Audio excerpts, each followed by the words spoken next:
কথাগুলো বলেই প্রান্ত নিজের ঘরে চলে যায়। নিচে মহিমা আর রহিমা বেগম হতভম্ব হয়ে বসে আছেন। রাত 1টা। প্রান্ত এপাশ ওপাশ করছে, কিছুতে চোখে ঘুম আসছে না। মহিমা ঘুমে কাতর, কিন্তু প্রান্ত চোখে ঘুম নেই। বারবার তন্নার অবস্থা জানতে মন চাচ্ছে, কিন্তু জানারও কোনো উপায় নেই। হাসপাতালে ভুল নাম্বার দিয়ে এসেছে, কিভাবে খবর নেবে? এদিকে খিদে পেট ছৌ করছে, কিন্তু ঘরে খাবার কিছুই নেই। প্রান্ত উঠে ফ্রিজ খুলে দেখে মিষ্টি দই রাখা। প্রান্তের মুহূর্তেই তন্নার কথা মনে পড়ে। এই মিষ্টি দই তন্নার খুব পছন্দের। এই মিষ্টি দইয়ের জন্য কম কথা শুনতে হয়নি তন্নার প্রান্তর কাছ থেকে। প্রান্ত তো এবার এটাও বলেছিল, এই এত খাই করো কেন? পেটে কি এটা মানুষের বাচ্চা আছে নাকি রাক্ষস? এরপর থেকে তন্না আর কখনো প্রান্তর কাছে মিষ্টি দই খাবার আবদার করেনি। এটা তো পরশু দিনের কথা।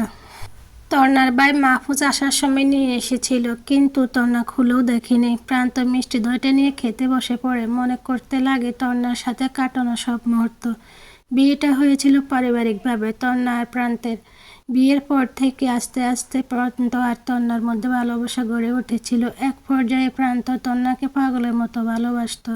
সবসময় তন্নাকে হারানোর ভয় পেত, কিন্তু তন্নার উপর বিশ্বাস ছিল ও কখনো প্রান্তকে ছেড়ে যাবে না।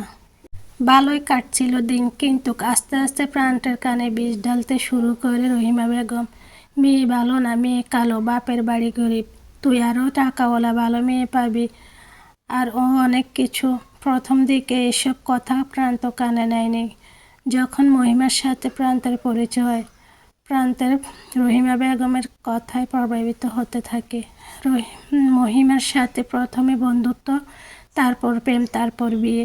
মহিমা ছিল অত্যাধুনিক সুন্দরী বড়লোক ঘরের মেয়ে। রহিমা বেগম রাজি হয়ে গিয়েছিলেন মহিমার টাকা পয়সা দেখে, কিন্তু এর মধ্যে একদিন প্রান্ত জানতে পারে প্রান্তের বাবা হতে যাচ্ছে।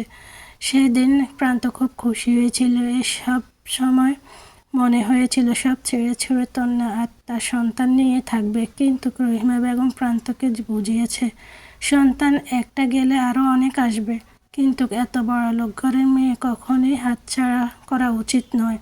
তাই প্রান্ত আর এসব থেকে বেরোতে পারেননি। আজ যে সন্তানটির কথা খুব মনে পড়ছে। প্রান্ত খুব করে ওদের সন্তানের কথা জানতে ইচ্ছে করছে। বাচ্চাটা কি বেঁচে আছে? ডাক্তার তো বলেছিল বাঁচবে না। দেখি কাল একবার যাওয়া যাবে। যদি বাচ্চাটা বেঁচে থাকে তাহলে অপারেশন করতে হলে করবে প্রান্ত। অত সব ভাবনার মাঝে রাতটা কেটে যায় প্রান্তের। গল্পটি ভালো লাগলে কমেন্ট করে জানাবেন।